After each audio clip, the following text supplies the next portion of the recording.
do we look at our Jesus? Do we understand the wonder of who he is?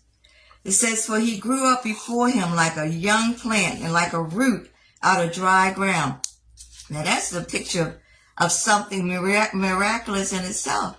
When someone comes along a road and it's all rocky, and then there's this flower that blooms right there. And that's a picture of Jesus, a root out of dry ground. He's miraculous. He had no form or majesty that we should look at him, and no beauty that we should desire him. Isn't that interesting? What are the pictures we see of Jesus? He's blonde, he's long hair, he's got blue eyes, has this beautiful complexion. But that's not what the Word of God says. It says he had no form or majesty that we should look at him, and no beauty that we should desire him.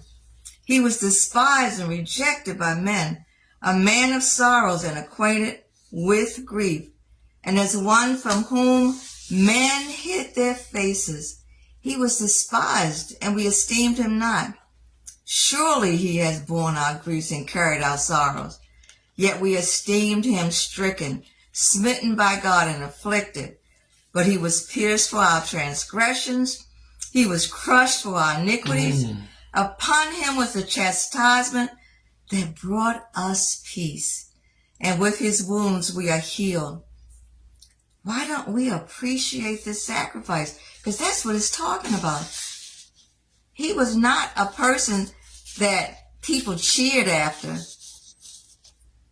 but they did because of what they saw, but not because of who he was. They were looking for things. They were looking for signs and wonders. But when the time came, though, and he really was in distress and being persecuted and being tortured, where were these admirers?